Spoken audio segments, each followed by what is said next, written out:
So we flew during the campaign season to the Rust Belt, to Youngstown, Ohio, on Air Force One.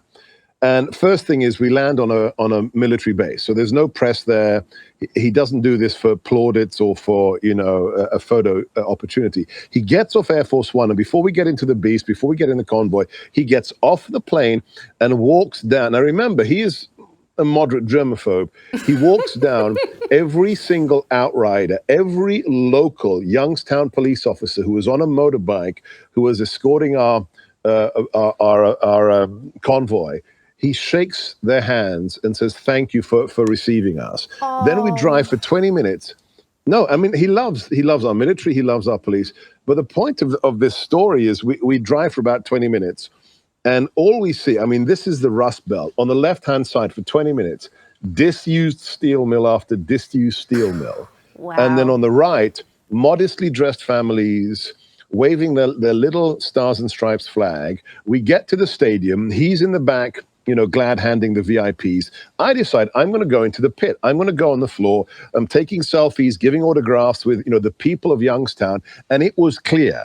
I'm deadly serious, Daisy. Everybody in that arena was either a former Democrat, or their dad was a Democrat, or their granddad worked in the steel mill, was a Democrat.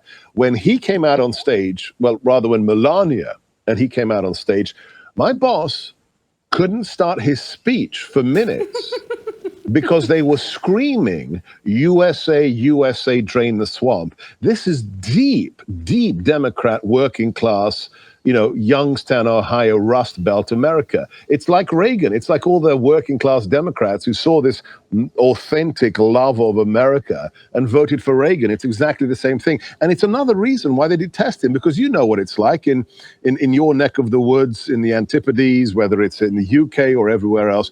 What we have are parties defined by the elite. They're, uber educated, wealthy, live in the urban centers, and they don't give a flying fig for the people who actually built those countries. Look at Brexit. Brexit is the biggest vote in British history. 17.4 million people said, "We've had it with the commies in Brussels. We want independence." What happened? They're still trying to undo Brexit.